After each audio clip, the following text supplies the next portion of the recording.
जिन्होंने मां के उदर में ही भगवान का दिव्य दर्शन प्राप्त कर लिया था। तो गौ ब्राह्मण संतों का हितकारी क्यों न हो, बड़ा धर्म पूर्वक पृथ्वी का पालन करते थे। लेकिन कोई कितना हो बड़ा धनवान हो, कितना हो बड़ा ज्ञानवान हो, काल जिसका आ जाता है या समय जिसका खराब होना होता है, वह तो अपने समय से ग्रहण लगा ही लेता है। बड़े बड़े भानु प्रताप जैसे बड़े बड़े राजा महाराजाओं का भानु एक दिन अस्त हो जाता है। सूर्य के जैसे बड़े बड़े प्रकाश, बड़े बड़े महिमा वाले सूर्य के जैसे प्रकाश जिनका चरित्र रहा है, जिनका वर्चस्व रहा है, उनके जीवन का भी सूर्य एक दिन अस्त होता जरूर है। परीक्षित जी महाराज जब इनके भी सारे विवाह हो जाने के बाद बाल बच्चे हुए, बाल बच्चों के बाद इन्होंने सोचा कि मैं दिग्विजय करूँ ना, देखो तो सही धरती पर जो है किसो मुझसे लड़ने वाला कौन है। दिग्विजय की इच्छा से एक दिन ये निकलते हैं और कलयुग का आगमन उसी दिन आषाढ़ महीने के कृष्ण पक्ष की द्वितीय तिथि को कलयुग का आगमन धरती पर हुआ। यानी दक्षिण दिशा की तरफ शिकार खेलने निकलते हैं और इधर उत्तर से जो है कि द्वापर युग समाप्त होता है, दक्षिण से ही कलयुग का आगमन होता है। उत्तर से द्वापर का गमन और कलयुग का आगमन। तो कलयुग क्या है, बोला अधर्म का मित्र है, काला कलुटा बिल्कुल नुकीलीदार गदा लिया हुआ वह व्यक्ति वह आया। तो कलयुग जब आता है, अधर्म आता है, तो सबसे पहले धर्म को ही समाप्त करता है। एक गाय थी, उसके पीछे बछड़ा था, बछड़े का 3 टांग तोड़ दिया था, घसीट रहा था, गाय को भी पीट रहा था। परीक्षित जी महाराज जब शिकार खेलते खेलते घर जाते हैं तो जब देखा कि भाई मेरे राज्य में एक गाय और एक बछड़ा को इस प्रकार कोई उदंडी व्यक्ति मार रहा है, तो ये बड़ा क्रोध हुआ। और जब क्रोध हुआ तो इन्होंने धनुष पर बाण चला लिया, कौन हो तुम इस प्रकार मेरे रहते हुए धर्म का ये हाल। तो बोला महाराज गाय कौन थी, बोला पृथ्वी माता ही गाय स्वरूपा। और जब धर्म विदृढ़ होता है तो पृथ्वी सबसे अधिक दुखित होती है। बेटा जब पिटा जाता है तो मां होती है सबसे पहले। तो गाय रो रही थी, चिल्ला रही थी और उस बछड़े का 3 टांग, हमारे यहाँ कहा गया वृषभ मस्तु धर्म रूपेण, बैल धर्म का स्वरूप होता है। आप लोगों ने देखा होगा शंकर भगवान का वाहन क्या है, शंकर भगवान का वाहन क्या है, नंदी भगवान है, बैल है, बैल पर ही बैठते हैं। लेकिन शंकर भगवान बैल पर बैठते हैं। कल जो जितने भी धर्म और वामपंथी हैं वे इसका सही अर्थ तो जानते नहीं है, लेकिन ये पाखंड जरूर फैलाते हैं कि ये शंकर जी बैल पर रहते हैं। यार बैल समझो, बैल क्या है। आज टेक्नोलॉजी आगे बढ़ गई है, आज हम लोग खूब आसमान छू रहे हैं, लेकिन आज के 25-30 वर्ष पहले खेती के कृषि संसाधन का सबसे बड़ा कोई सहायक था, किसान मित्र था, तो बैल ही था। आज बैल भी किनारे खड़ा होकर के रो रहा है, भैया तुमने हमको बेकार कर दिया, टेक्नोलॉजी नई आ गई, तुम हमारा महत्व नहीं दे रहे हो। लेकिन एक जमाना याद रखो, मैं ही तुम्हारा सब कुछ था। खेती से बोझा लाना, खेती में चलना, खेती को उपजाऊ बनाना, खेती की प्रत्येक कार्य के लिए। और खेती की कार्य क्या, शादी विवाह में बारात पर भी लोग बैलगाड़ी से चढ़कर जाते थे। वृषभ मस्तु धर्म, धर्म किसको कहते हैं, धर्म क्या है, बोले पृथ्वी धर्म के स्वरूप है, वृक्ष धर्म के स्वरूप है, महात्मा धर्म के स्वरूप है। पृथ्वी पर कितना हम अत्याचार कर रहे हैं, लेकिन फिर भी पृथ्वी माता हम सबको खाने के लिए सुंदर सुंदर वनस्पतियां, फल, व्यंजन देती है। नदी को कितना गंदा कर लिया जाए, लेकिन नदी हमें स्वयं पीने के लिए सुंदर सुंदर जल, वृक्ष को लाठी डंडा मारिए, सुंदर सुंदर खाने को फल, ये धर्म के स्वरूप है। ये बैल भी धर्म का स्वरूप है, वृषभ धर्म रूपेण। और 4 चरण है उसके, 4 चरण, सत्य, शौच, दया, दान। और कलयुग जब आया ना, तो कलयुग इस बैल रूपी धर्म के 3 टांग को तोड़ दिया। क्या क्या तोड़ा, तो कलयुग आते पहले धर्म के जो है सत्य नामक पैर को तोड़ दिया। सत्य नहीं रही लोगों में, पहले के लोग सत्यवादी होते थे। और देखिए अंग्रेज आए, मुगल आए, इन्होंने ही आकर अधिक करप्शन सिखा दिया हम सभी को। हमारे गुरु जी कहते हैं कि देखो, जब सिकंदर पहली बार भारत में जब आया था आक्रमण करने, तो वो देखा कि 2 किसान आपस में लड़ रहे थे। और लड़ाई किस बात की थी कि एक किसान था, उसका खेत था, उसकी बेटी का विवाह था, पैसा उसके पास था नहीं, तो एक किसी किसान को अपना खेत गिरवी रख दिया, उससे पैसा ले आया, बोला महाराज हमारा जब हो जाएगा तो छुड़ा लेंगे। पैसा ले आया, बिटिया का विवाह किया। अगला किसान हल लेकर के जब खेत में गया जोतने के लिए, जोत ही रहा था कि एक सोने का घड़ा उसके खेत से निकला। तो सोने का घड़ा निकला तो वो घड़ा सोचा कि घड़ा मेरा नहीं है। क्यों नहीं है? क्योंकि मैंने जो पैसा उनको दिया है तो जमीन के ऊपर जो फसल होगा फसल का ही अधिकारी मैं हूँ। जमीन के अंदर उन्होंने क्या छुपा कर रखा है, एक ढेला भी हम घर में उठा के ले जा सकते। तो मिट्टी को सोने का कलश लेकर के आया, लाकर उसके सामने दरवाजे पर खड़ा हो गया। बोला भैया ये आपके खेत से निकला, ये आपकी विरासत आपको समर्पित। तो उसने बोला महाराज क्षमा करिएगा, वो खेत वर्तमान में मेरा नहीं है, वो आपका है। मैंने आपका कर्ज लिया इसलिए संपत्ति पर अधिकार आपका है। वो कर्ज नहीं आपके खेत से निकला है, आपका है। और बोला नहीं ये आपके खेत में मिला है, आपका है। इतनी ईमानदारी हमारे यहाँ थी। और 20-25 वर्ष पहले ग्रामीण अंचलों में लगभग सब लोग ग्रामीण अंचलों से ही आए होंगे। गांव के ही लोग जो है कि शहर बसाते हैं। शहर कहीं जब धरती फोड़कर शहर पैदा नहीं होता है, गांव से ही लोग जो है कि घर आते हैं, जगह जगह आए, अपना बिजनेस व्यवसाय करना शुरू कर दिया, घर बसाना शुरू कर दिया, शहर बन गया। लेकिन उस संस्कृति को भूलिए नहीं, इस मिट्टी में आप जन्म लिए, उस मिट्टी को मत भूलिए, उसे याद रखिए। बोलिए हनुमान जी महाराज की। आज भी मतलब वहां ईमानदारी थी, उस जमाने में इतनी ईमानदारी थी। लेकिन मुगल आए, उन्होंने मुगल आने का 450 वर्ष के लगभग तो मुगलों ने राज्य किया है। उसके बाद ये अंग्रेज आए तो साम दाम भय भेद नीति उन्हीं की थी ना, चाहे साम से, चाहे दाम से, चाहे भय से, चाहे भेद से, और एक दूसरों का सूत्र था फूट डालो राज्य करो। ये सब सूत्र उन्होंने ही प्रयोग किया और उन्होंने ही सिखाया।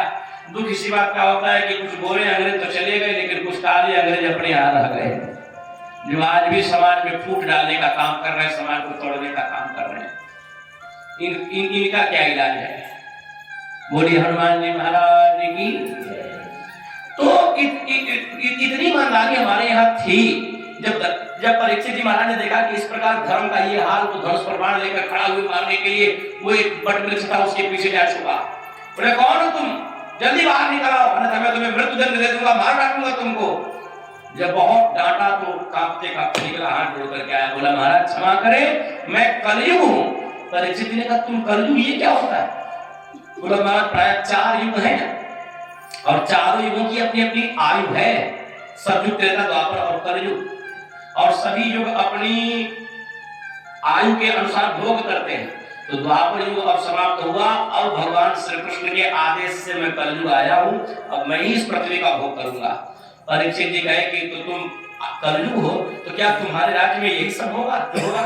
बोला महाराज मैं अधर्म का मित्र हूँ और मैं प्रायः लोगों को, मेरे राज्य में या मेरे समय में तो लोग सब एक दूसरे से दुखित, अकारण दुखित रहेंगे, सब लोग परेशान है। मैं धर्म का मित्र हूं तो अधर्म ही मेरा मूल है, मेरा जड़ है। इसीलिए जो पूजा पाठ आदि धर्म कर्म में मन लगेगा नहीं। बड़ा सुंदर भोजपुरी के एक कवि एक पद लिखे, हो रे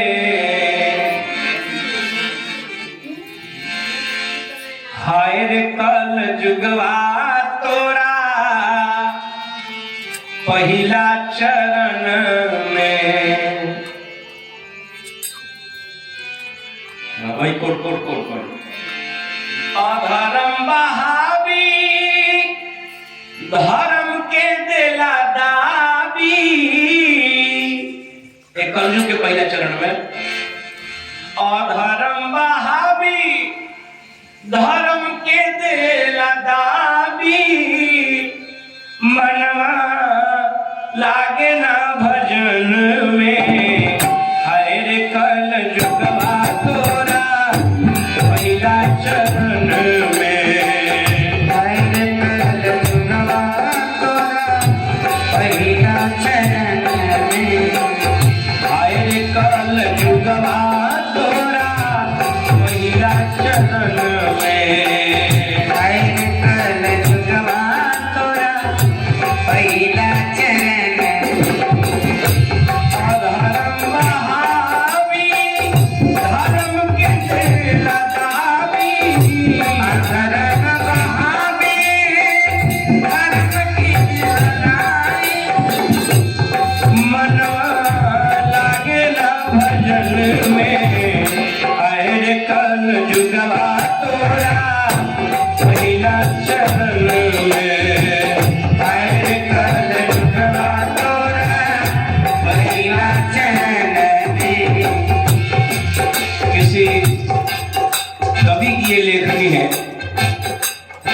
कलयुग अधर्म का परम मित्र है। और उस कवि ने अपने कलम से लिखा है, इंग्लिश के सोझा होता हिंदी गुलाम हो, इंग्लिश के सोझा होता हिंदी गुलाम हो, आए हेलो आगे भैले पीछे परिणाम हो, आए हेलो आगे भैले पीछे परिणाम हो। प्रणाम बहुत पीछे हो गया, प्रणाम बहुत पीछे हो गया है। अब तो लोग प्रणाम करने का तरीका भी बड़ा अजब, धीरे से लोग पहुंचे, कोई मिल गया तो बोलते हैं नमस्ते, न हाथ जुड़ा न सर झुका, बस मुंह से केवल बोल दिया नमस्ते। तो आशीर्वाद देने वाला भी बड़ा मन से आशीर्वाद देता है, जाओ खुश रहो लेकिन कभी रहोगे नहीं। हाय हेलो आगे भैले पीछे परिणाम हो, हाय हेलो आगे भैले पीछे परिणाम हो, विदेशी से बेसी लोगवा भइल जाता देसी, विदेशी से लोगवा भइल जाता देसी, चूर बाड़ फैशन में हर कल जुगवा तोरा लीला चरण में, हर कल जुगवा तोरा लीला चरण में। अगले लाइन, पहिले चरण इतना चलता फास्ट हो, पहला चरण इतना चलता फास्ट हो, लागता कि हो जाई यही में सब कर लास्ट हो, लागता कि हो ही जाई यही में सब कर लास्ट हो।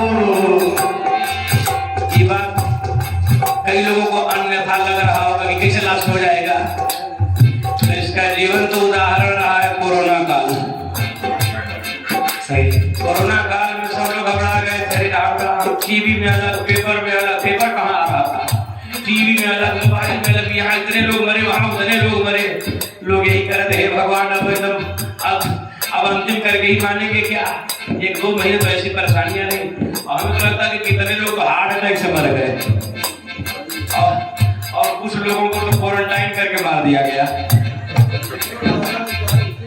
लागता कि हो ही जाएगी यही में सब कर लास्ट हो, लागता कि हो ही जाएगी यही में सब कर लास्ट हो, लागता कि हो जाएगी यही में सब कर लास्ट हो,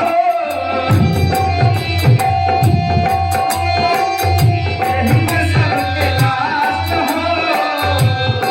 तनिको विचारे न मन में हर कल जुगवा तोरा पहिला चरण में, हर कल जुगवा तोरा पहिला चरण में। अधर्म बहावी धर्म के तेला जावी, अधर्म बहावी धर्म के बचावी, मनवा लगे न भजन में हर कल जुगवा तोरा पहिला चरण में, हर कल जुगवा तोरा पहिला चरण